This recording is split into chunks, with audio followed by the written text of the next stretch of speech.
So we do have a lineup. I will tell you right off the top that President Wood was invited, and President Wood cannot be with us. He's had to go out of town today, but he took the time and effort to put together a video just for us. So we will see that today. But we have some other special guests that we want to say a few words. Some of them you may be familiar with, some not. So the first one, we're going to do the videos first. Oh, you think we had fun this year, this semester?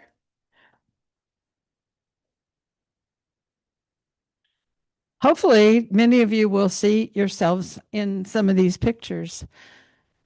But we did have a really good time. And we will have a really good time in the spring semester. Right, Alan? Yeah. So the first thing we're going to share is something that I hope most of you have seen, but maybe you haven't. And that is the Channel 10 presentation. Oh, that's right. Kathy's got to leave. Come here. I typed up an agenda, but then, you always have to change agenda items. How many of you know Catherine Koss? If you have been involved recently with mentoring, with gerontology, you've met Catherine. Catherine replaced Donna Jensen. Well, kind of. Yeah, I know. It's confusing. And Jenny Stevenson, who you all know, works with Catherine. So I wanted to give Catherine a few minutes because she hasn't met you guys before, most of you. Thank you. So I'm Catherine Koss. I'm the new gerontology chair.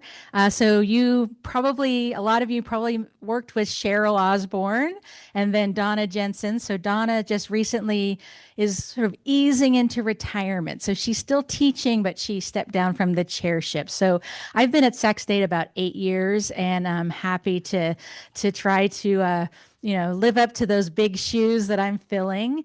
What I want to do is just come here and thank you and give you, a little bit of an update on like what Renaissance has done for us as the gerontology department. So I want to, if you could raise your hand if you've been a mentor for see, look at this. Yeah, give yourselves a hand, right?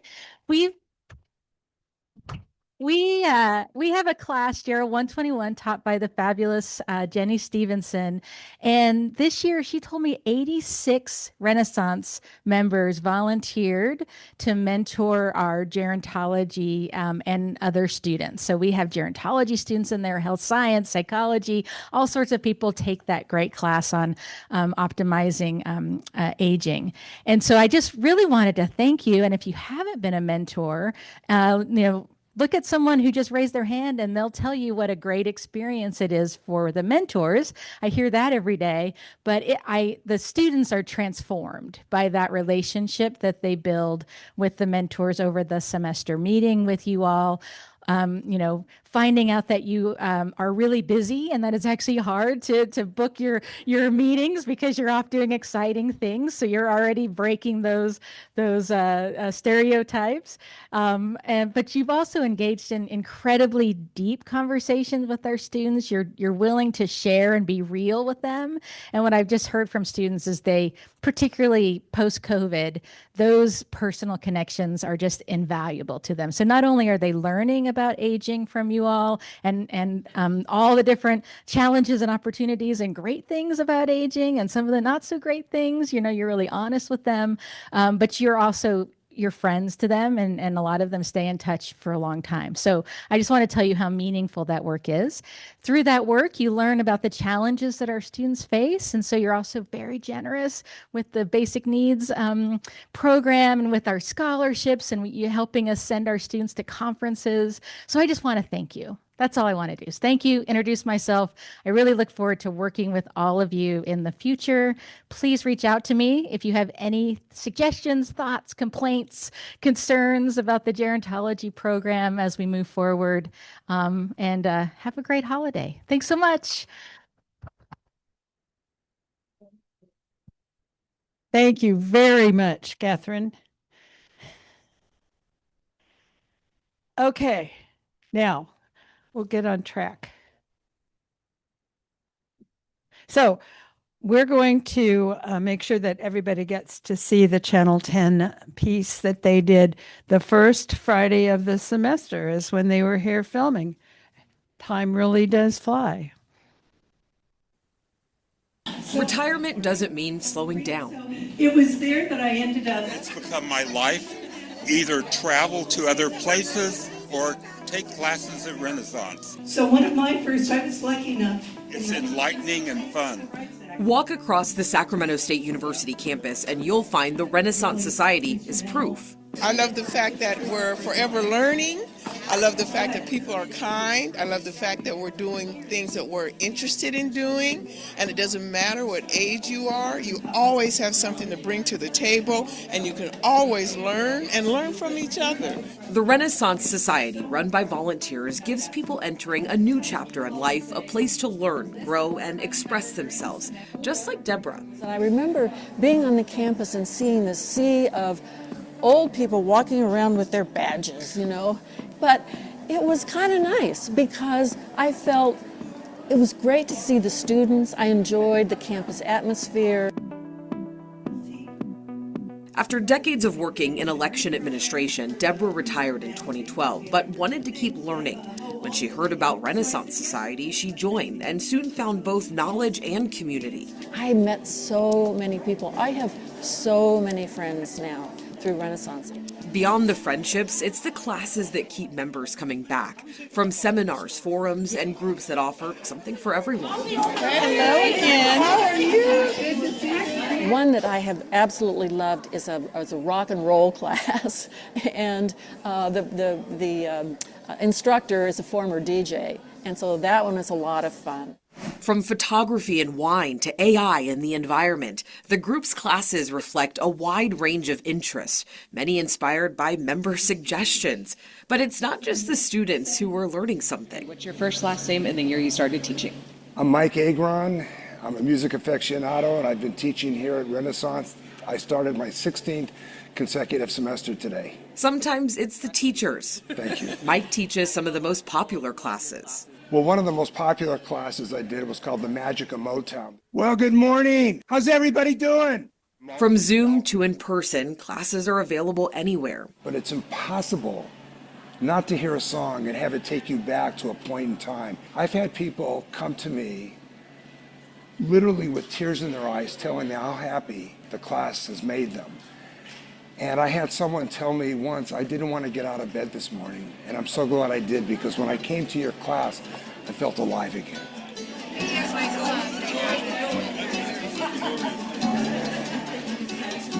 While most members are retirees, the Renaissance Society welcomes anyone with a passion for learning and connection.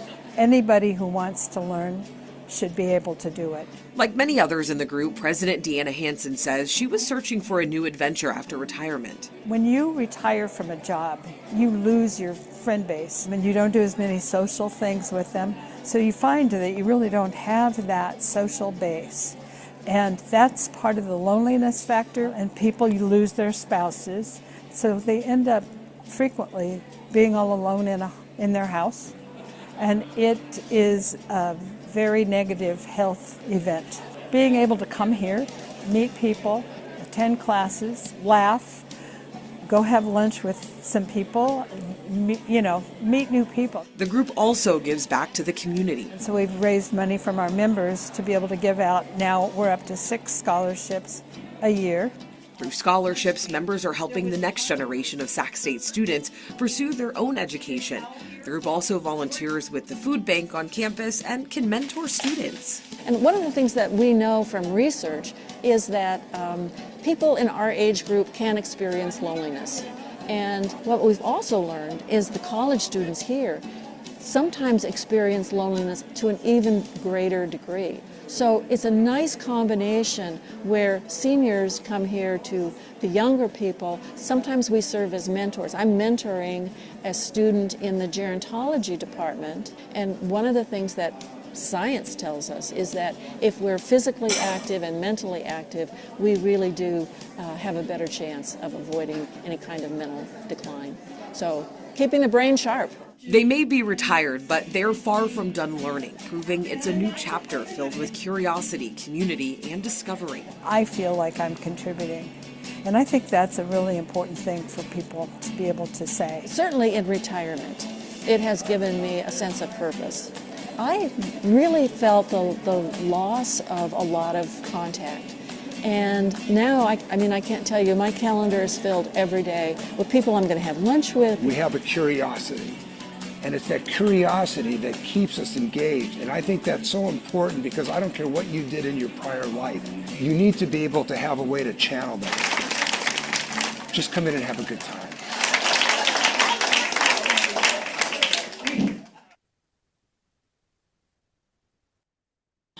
I was communicating with Alex when somebody just told me recently, last week, that they had seen it again. So she said they're going to continue to run it every once in a while. So watch for it. And one of our great partners also just finished doing something special for us. Cap Radio. Chris is here, and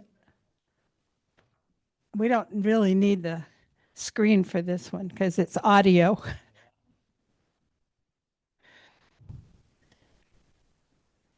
I'm Deanna Hanson, president of Renaissance Society, Sacramento State. The society and Cat Radio are very similar. We are a lifelong learning organization. We have about 125 classes. Whatever you'd like to learn about, any person, no matter what their financial capabilities are, we want to make it possible to be involved with Renaissance. The Renaissance Society is proud to partner with Cap Radio to create stronger Sacramento communities. Thank you, Chris. You, for those of you, and I'm sure everybody in this room listens to Cap Radio, you'll be hearing this spot after the first of the year, and it'll run for the rest of your life. Okay. We are really, really fortunate to have someone that many of you are familiar with. And it makes me sad to say this because this is really Maria's last opportunity to be together with Renaissance. She's retiring. And I know they were having interviews all this past week, but no decision that I've heard yet. So we'll have to wait and see. But I cannot begin to tell you how wonderful Maria's been for me, teaching me who the people are that I need to know and find out how and when they can be useful, more useful even to Renaissance. And Maria, thank you very, very much. So it's your turn. Love that chapter. Thank you. Thank you, Deanna. You're so gracious. But the fact is, I think you got to see the president before I actually did. So I'm happy to make those connections. Good afternoon. My name's Maria Indriga. I've had the honor and privilege of serving as the interim dean in the College of Social Sciences and Interdisciplinary Studies for this last year. And as Deanna said, they are currently searching for the permanent dean. And as she also said, yes, indeed, I've made the decision to retire after 29 years, almost 30 years on this campus. So it's a big moment for me. And looking out, I'm aware that many, if not most of you, have already navigated this transition. And so I'm going to look to you all to show me how it's done. And certainly joining the Renaissance is one of the ways to do it right. But you know what I've learned? I'm not even retired yet. And what I'm learning already is I imagined it would be like riding off into the sunset. See, you're laughing, you know. It's not. It's like I'm on this speeding train and it's not even going to slow down to let me off at the station. I just have to kind of leap off and hope I land on my feet or at least not get too bruised or scratched up. But I think what helps is when you see President Wood's video and you've met him before, and you've met Catherine Koss, and you've met Brian Choi, and when you meet these leaders that are in the early or in the middle part of their careers, or they represent the future of what leadership on this campus looks like, it's been really reassuring to me because I know I'm in good hands. And, you know, probably the best thing for me to do right now is just to step out of the way and let the new generation give them their time to shine and to lead. So Deanna emailed me about speaking today, and as you know, she's a very persuasive person. But I was rushing through my email, and as I was reading through my email, what she said was, "This is your last chance." But somehow I misread the email. I thought she meant that she wanted me to give a last lecture. So I was intrigued, but I was also intimidated because if you know what a last lecture is, that's where professors offer this grand wisdom of their cumulative culmination of their careers. And so like today, I'm not going to aim for that bar, but I'm so grateful to be invited and to have the chance to share a few reflections and stories with you. And yesterday, actually, the college threw me a little very warm, wonderful, celebratory retirement party.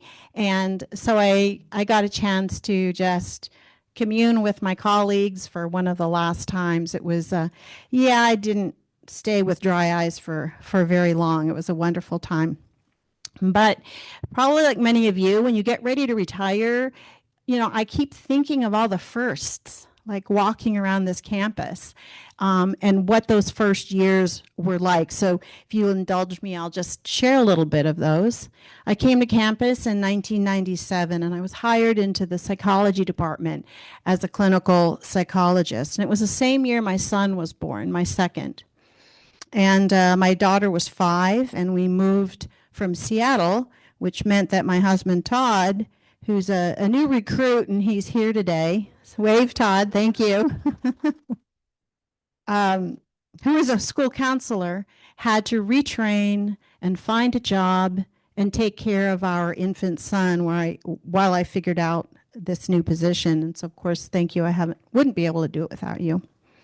So my career moved through many hoops is what happens in academia, starting as an assistant professor to an associate professor to a full professor to department chair to director, then on to associate dean, and then in my last position as an interim dean. And sometimes I would be so busy getting ready for that next hoop to jump through, I'd forget why I was doing it to begin with, or why it was important. And so the nice thing about reflecting on your career is that you really get to actually see the seeds you've sown and the reasons why you did what you did. And I know so many of you, and I'm so impressed by the board about just that you are consummate professionals and you run this organization as professionals. And as I've always said when I go to board meetings, Sac State needs to take some notes about how you get things done.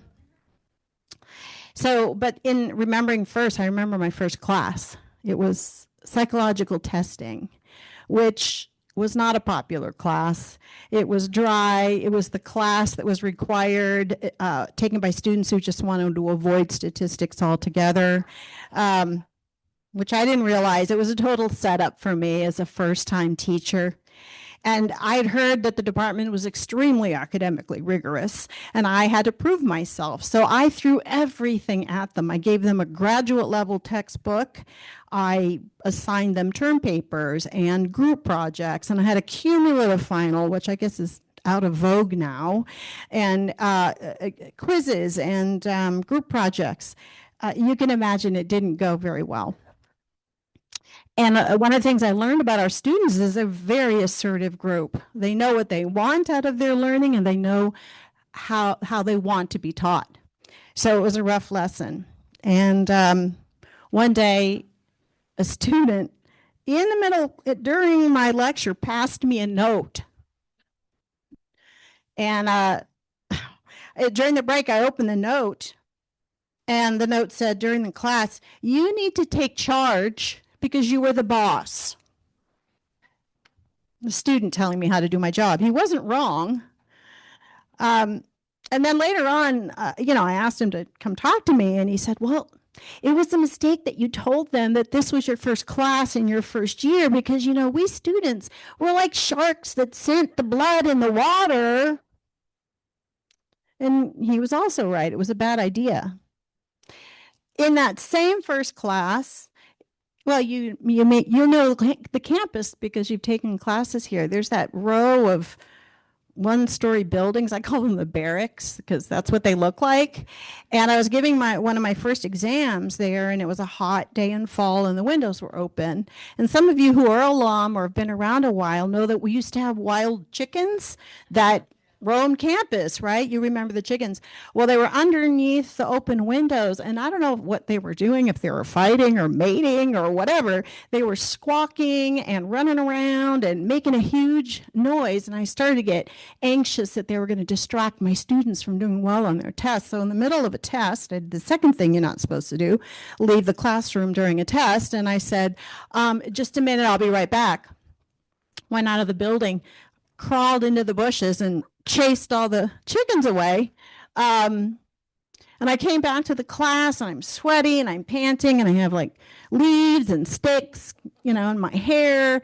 And I came back, and one student leaned over the other and whispered and said, was she really out there chasing the chickens?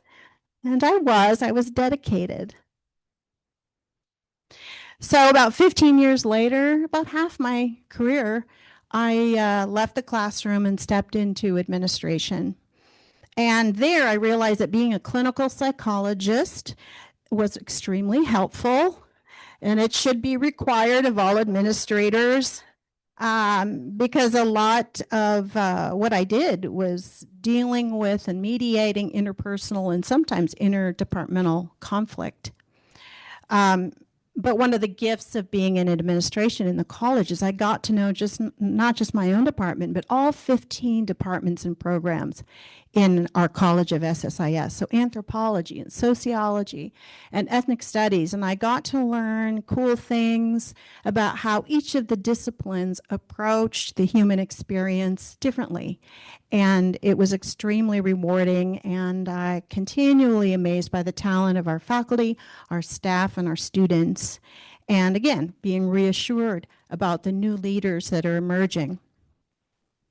An unexpected gift of joining the dean's office was it connected me to all of you, because it is our College of SSIS that is the campus liaison to the Renaissance Society. So it was before I even considered retiring, but as I said, I'm learning from your leadership and going to your events and seeing your passion for lifelong learning, and it has had a really big impact on me. So I reflect, as I'm reflecting about what I want to say today, I decided, well, let me take the two pieces of my identity, which is my passion for lifelong learning, but also my identity as a psychologist, and reflect and maybe share on how your community in Renaissance embodies the intersection of those two things. So I have a few pieces I wanted to share. The first one, and some of you out there may be experts in this area, but just in case you're not, I wanted to say something about neuroplasticity in the brain, right? And it's mentioned in some of these. It's the stereotype and the assumption of decades of research that older brains or mature brains are in a decline. But what we know now is that brains don't fade away, they adapt with time, and that we know that mature brains learn differently than young brains do. So young brains are like sponges, you scatter the seeds, everything lights up all over the place, it's great, but it's a little random. But now older brains learn as a way, you are the architects of your learning. And your brain builds on the bedrock of what you knew before and your vast life experiences. And so you curate your learning and it integrates in this deeper way. It's a very, sophisticated way of learning. But we know that the brain grows most when it's learning something novel or challenging or complex. So new languages, technology, arts, philosophy, music, the things that are represented in your catalog are the ways that your brain learns something new. So my husband Todd was talking about how his parents do the jumble every day, which I think is great, and crossword puzzles are great, etc. But sometimes when you repeat things you already know how to do, you're maintaining what your brain knows, but not necessarily laying down new neural connections and growth and plasticity that we see when you undertake something that's novel, complex, and challenging.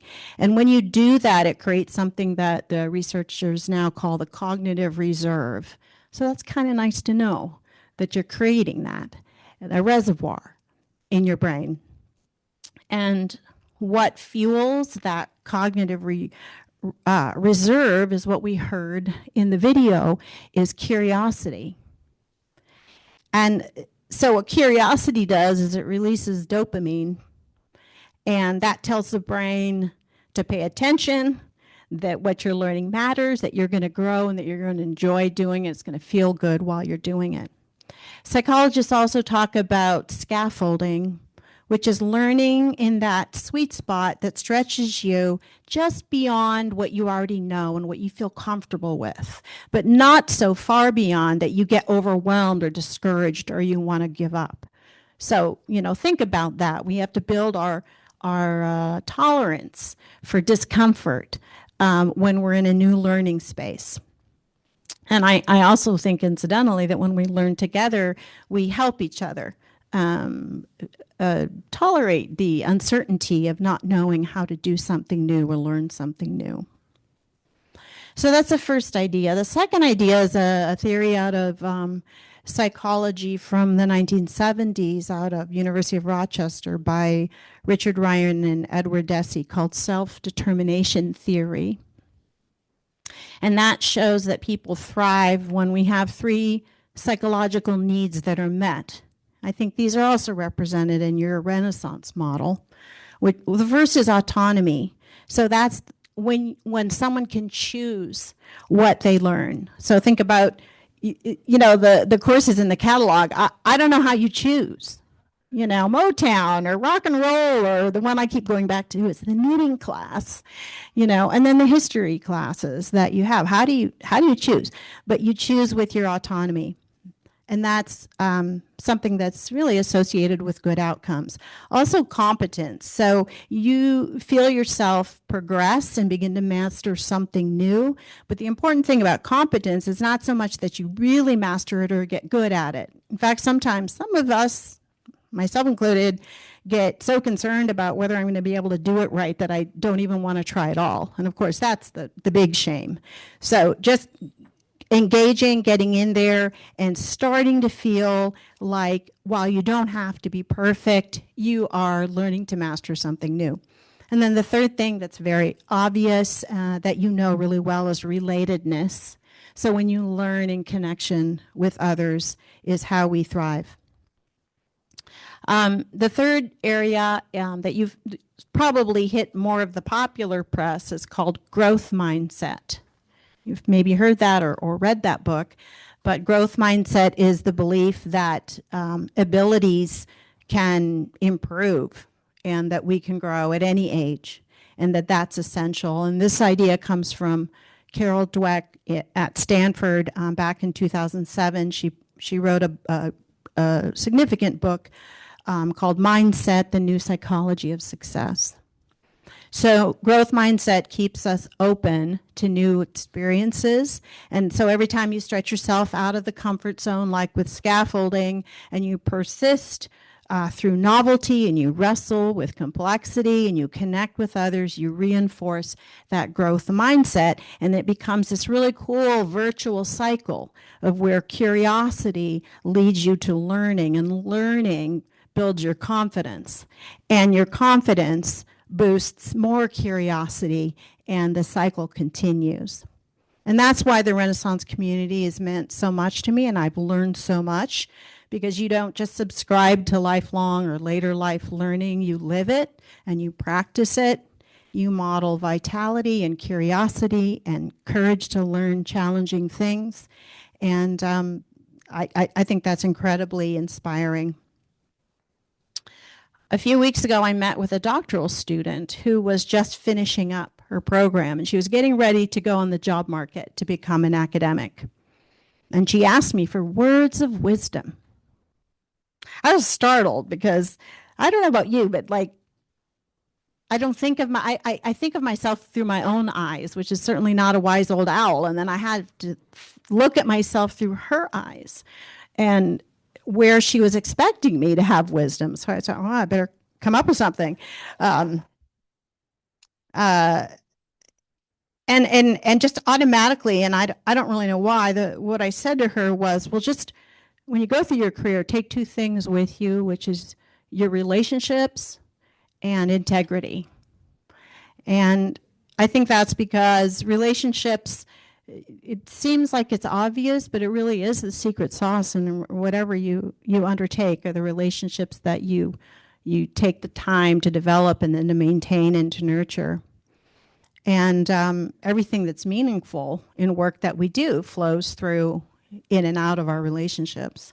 And I said integrity because, especially in today's social and political context, it can be easy or maybe even tempting to get kind of pulled into morally gray areas away from your values, or because you're under pressure for some reason or another. But integrity, I think, is something that will, is a thing that allows us to be able to look ourselves in the mirror every day. For academia, really, integrity means keeping the eye on the vision to teach and to serve, and if you're a researcher, to generate new knowledge for the collective good. Todd shared a quote with me the other day, because you're reading about mountain climbing, and because you're going to climb, what is it, Mount Blanc in France, and then you'll come back and tell us all about it. And please come back. It makes me a little nervous to think, how many, like 30,000 feet? Oh, okay. So you go around, not up. Okay. I think I can handle that. Anyway, the quote that he shared with me was a young female solo climber who said, "Strong leadership is presence over perfection." I really love that. I wish I would have heard that 30 years ago. I would have put a lot less pressure on myself. But leadership, it could be in a peer-led seminar that you do, a board position, could be in the classroom, a department, or how you lead in your community.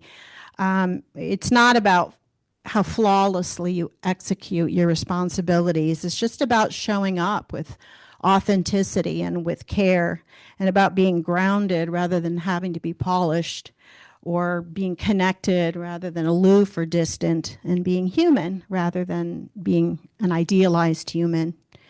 And so that brings me back once again to what Renaissance is, from what I have seen, and how a seminar or an event becomes a conversation.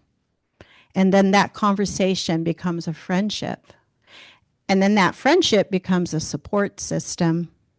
And then that support system becomes a learning community. And then it keeps reinventing itself as new people join, like my husband, and new ideas circulate and become shared. So at my last board meeting, was that last week already? Wow. I explained that I heard the wisdom in retirement is to not to commit yourself for at least, I don't know, 3 months, 6 months, 6 months. That's what I've heard. And I really want to do that. I want to be able to take time to rest and not kick the health can down the road any longer. You can't do that.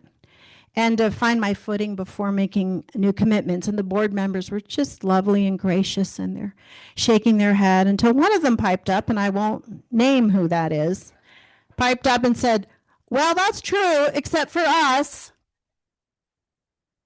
So yes, I will be joining you on the other side eventually. Thank you. Please keep the knitting class going. Or maybe a quilting class, because I've been watching all these videos on quilting and it looks so cool. Oh, yeah. I have to learn how to do it first, or at least. In the meantime, as I said, Todd's going to represent our household in the Renaissance. He got a 6-month head start to me in retirement. So I hope you're enjoying it because, here I come. There goes your piece.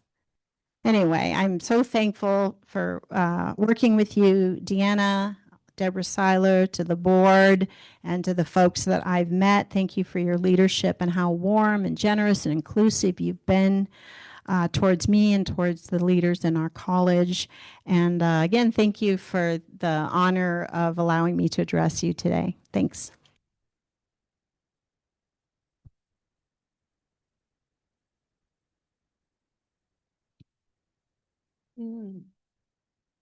Thank you so much.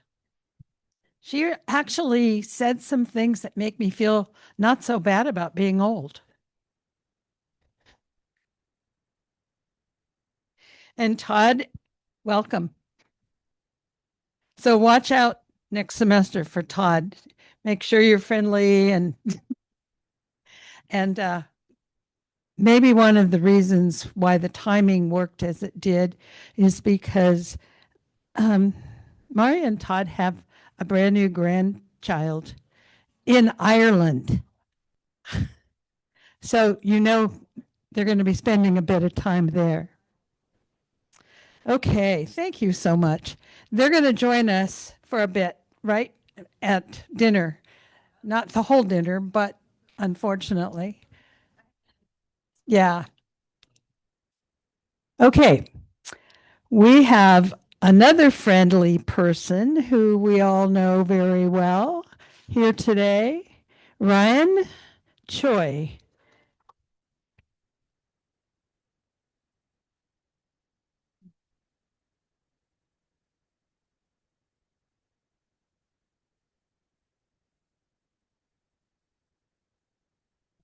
She wrote here 5 minutes. I thought it was 3. So let me invite Jane up.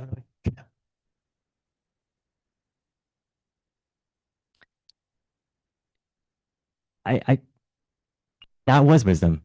But that's also grace. In thinking about the nuances of how its journey in Sac State has gone, and honoring to all the people who came before you and who will be coming, not after you, but after you. So my name is Ryan. I serve as the ASI Student Service Manager. And my name is Jane. I'm the Food Pantry Coordinator.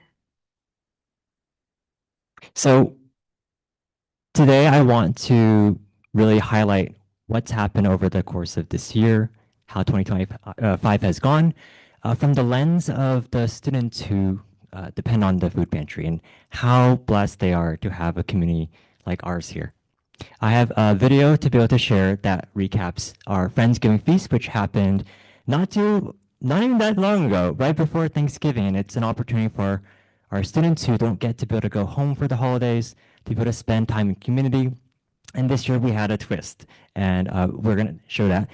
But today we also have the distinct honor and pleasure of being able to share that Renaissance Society is this year's winner of the Golden Plate Award, and you have raised $25,000 for our students to be able to feed and nourish them. So thank you so much. It's it's one of many firsts that have happened this year. This year, we have not just joined the food pantry with our KSSU student-run radio station under my management, but we have also entwined our Safe Rides program, which helps our students reduce the number of DUIs, driving impaired behind the wheel, by offering reimbursement for rideshare expenses, real ID renewals, as well as being able to help folks use different kinds of payment methods and be reimbursed for things that help them get their vehicles safely back on the road. With our students who depend on the food pantry, we have been seeing about 650 to 700 students come each week. When I first started here at Sac State, that number was 375 each week. So something has happened over the past 3 years where not only have we made it normalized to be able to ask for help and to be able to bring a friend, but we've also been able to expand the outreach and also the internal mechanisms that allow for us to be able to move hundreds of thousands of pounds of food each year. And when we talk about this semester alone and what's happened amidst CalFresh cuts, government shutdown, the impact of these lifelines for our students, as well as cuts to the Sacramento Food Bank and their network. We are one of their top 20 largest food pantries in Sacramento, and we have the distinct responsibility. We have the task at hand to be able to serve our students who don't have enough money to be able to pay for food and to be able to graduate. So at the end of the day, when we think about the 2,000 students that have come to shop at the food pantry in the past 15 weeks this semester, they cumulatively have come a total of 8,118 times. And that is each an interaction where we have the opportunity to be able to connect them with more resources. And so I want you to know that the contributions that you make, whether it is in the form of serving as an advocate, walking around campus, mentoring students, serving on the scholarship committee, each of these ways means that we get to push our students closer and closer to be able to get back out on their feet and to be able to then serve others. Our team of volunteers has grown from 20 to 40 to 60 to 100, and that's under the leadership of really folks that make this possible with recruitment, with our onboarding and our training. And so when we got a chance to be able to come up with what this year's Friendsgiving feast would look like, we said it's a heck of a lot harder to try to run 2 Friendsgiving feasts in the same day, and that's what we did our first year around. We served 120 students, 8-course buffet style, from like 11 to 12, and then we gave ourselves 15 minutes to clean up and then get ready for 12 to 1. And looking back, that's not really smart, but humble leadership learns from mistakes. And because Jane wasn't here, none of this is Jane's fault. But we're so excited to share our recap video and to just thank you so much for the time, the energy, and every dollar that's donated to the food pantry, making this year the most successful year that we've had so far in terms of fundraising for the holiday season. Thanks to you.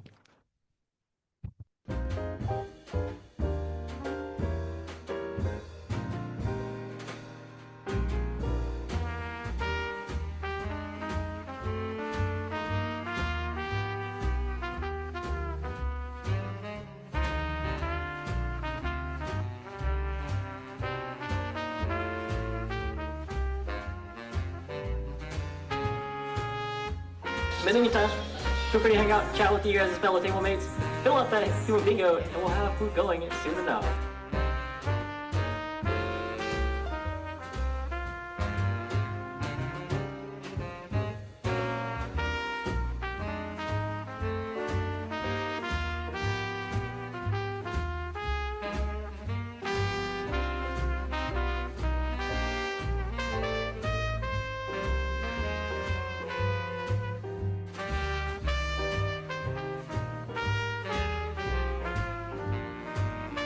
Prizes left.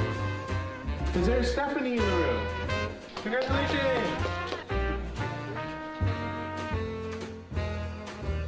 Down to the end because we have a special gift for everyone here.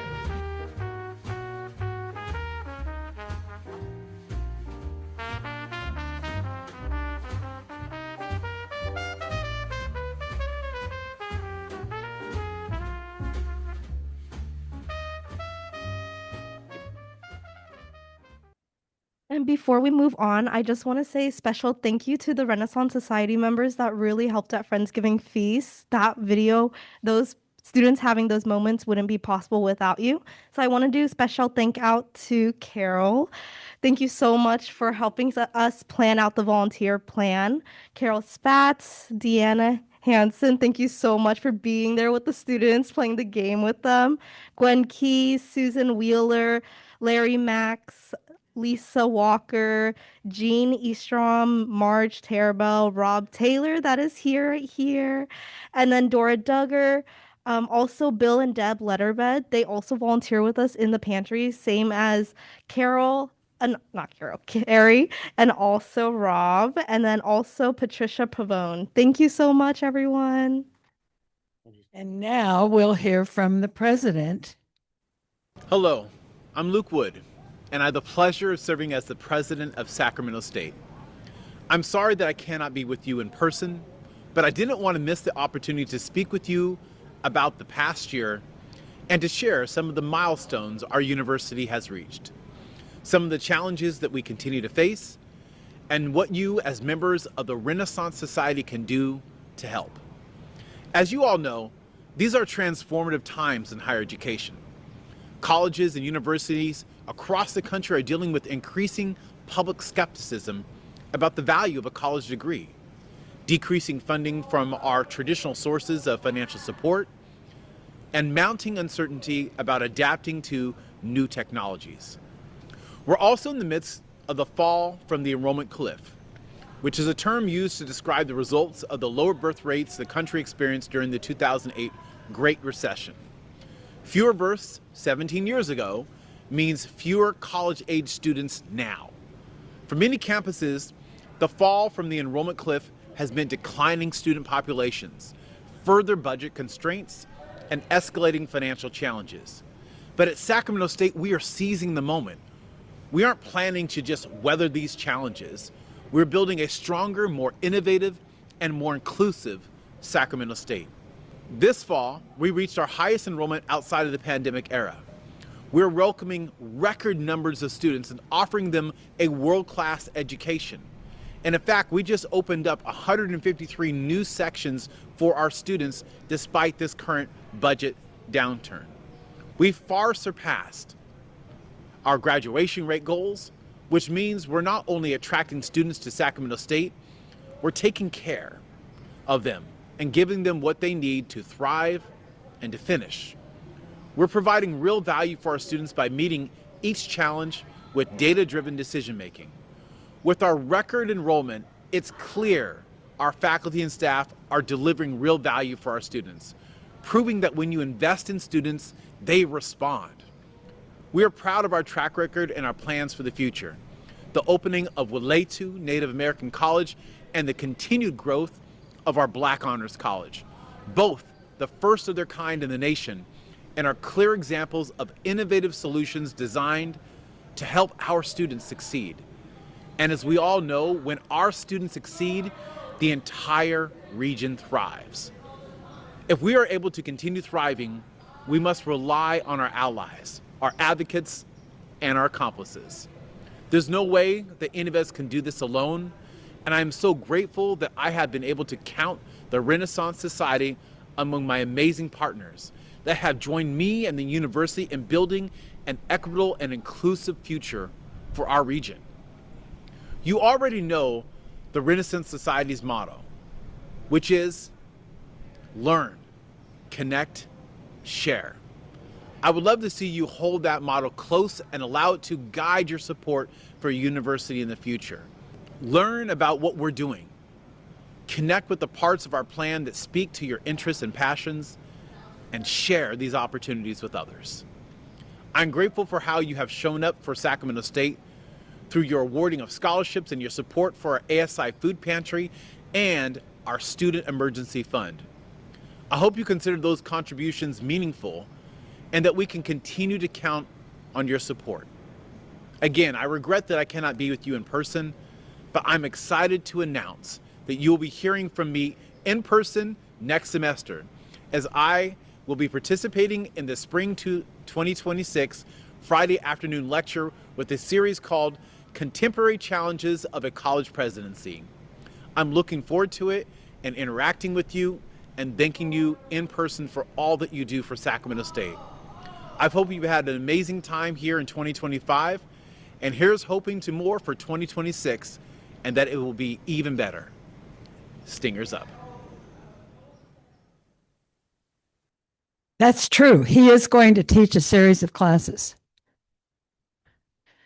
So that will be fun. We may need to get a bigger room than what we've had at Mariposa.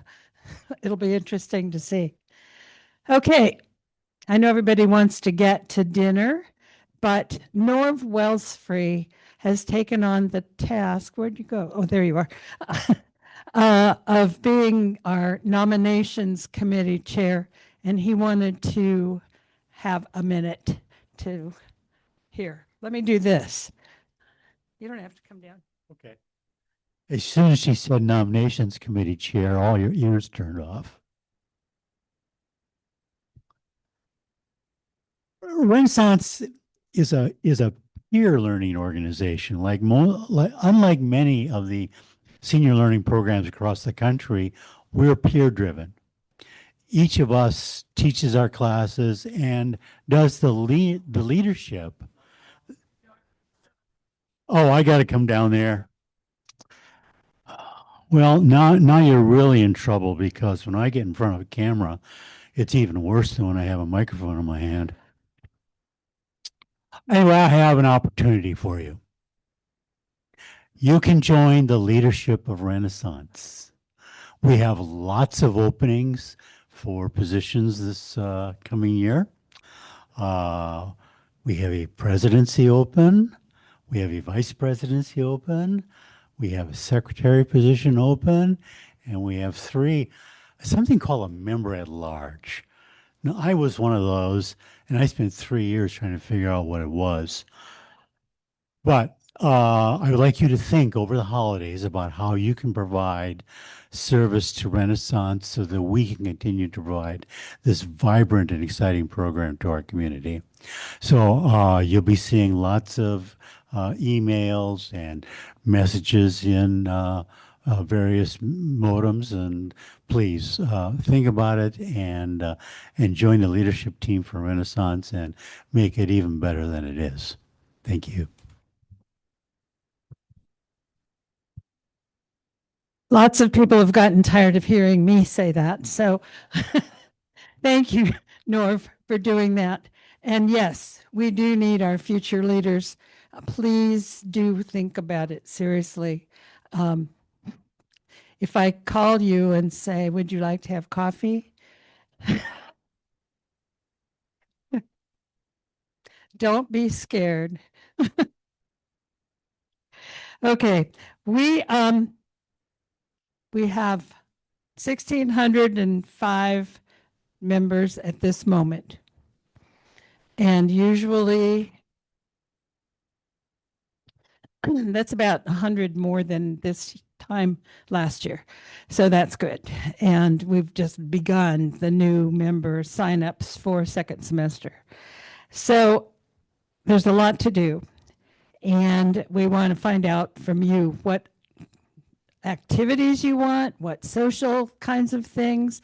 Helen and Pam are very anxious to do new and fun. You're making a list. So give them some things to add to their list. We can't wait until then.